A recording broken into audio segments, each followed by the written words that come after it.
Let me, in a very profound way, first congratulate General Kiboshi, our outgoing CDF, for an outstanding service, not just to our military, but to the nation of Kenya. You have, in both difficult times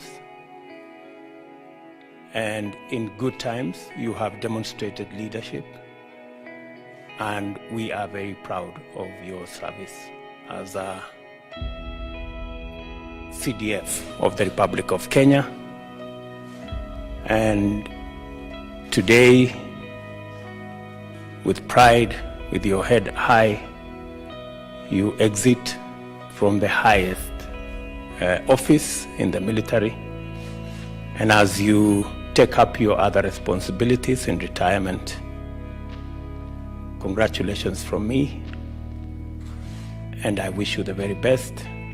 And I am confident that you still have time to contribute to the development of our nation, even in your next phase. Let me take this opportunity again to congratulate our new CDF, General Ogolla.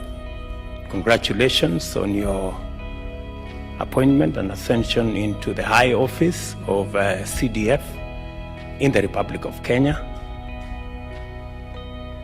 In considering your appointment, I assessed your background, what you have done, your journey in the military, and I am satisfied that you merit the office. You have my confidence, you have the confidence of the government of Kenya to discharge your responsibilities. It is my expectation that the professional standard of the Kenyan military will be observed under your leadership. Kenya has a tradition of a military that is professional, that is outstanding, that has integrity, and that serves not just the people of Kenya, but our region and the globe. VCDF Mwangi, congratulations. I also went through to understand how you have grown in the ranks, and I am also confident that you have what it takes to support the CDF and to provide the liaison between the rest of government and our military so that we can have seamless relationship and engagement between the military and other arms of government. Again, it is my expectation that you will support the CDF in ensuring that the military remains professional and continue to perform the duties that have been assigned to the military by our Constitution. To all the other generals that have been promoted and assigned new responsibilities, congratulations to all of you. My very best wishes as you take up your new roles. And to the entire military fraternity, it is my expectation and that of the government of Kenya that we shall continue to see a professional, a military that serves the people of Kenya. And as I have told you before, we do not expect to see ethnicity, bias, or any other consideration aside from professionalism. It is my expectation that the high standard that has been set by your predecessors, you will strive to attain even higher standards as you take over the leadership. We will expect from you to serve the country as the foremost defense of the country against external threats. You will also be expected to work with the rest of the security agencies to support the security of the country.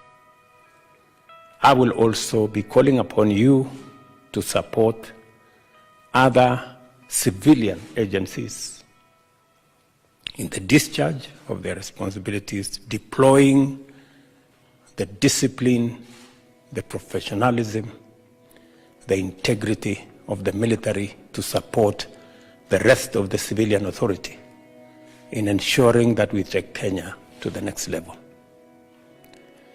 I will be meeting you at a later date. Let me say on this a very happy occasion that I am indeed proud that I have assigned you the responsibilities that I have, being confident that you have what it takes, not just to assume those responsibilities, but also discharge the duties that have been assigned to you in those responsibilities. Again, congratulations to you. My very best wishes to each and every one of you. And I also look forward, as I said, to working with you going into the future. Asanteni sana, na pongezi tena. I am confident that the CDF, the outgoing CDF, will have sufficient time to work on handover notes and to make sure that the transition is smooth, effective, efficient, and seamless. Do swear in the name of the Almighty God that I will be faithful and bear true allegiance to the Republic of Kenya and to the President as the Commander-in-Chief of the Kenya Defense Forces, that I will obey, preserve, protect, and defend this Constitution of Kenya and all other laws of the Republic, and that I will protect and uphold the sovereignty and dignity of the people of Kenya, that I will diligently serve the people and the Republic of Kenya in the exercise of the functions entrusted to me. I will at all times, to the best of my ability, respect, uphold, preserve, protect, and defend the Constitution, people, and Republic of Kenya, and obey all laws, orders, regulations, directions, and instructions concerning Kenya Defense Forces. So help me God.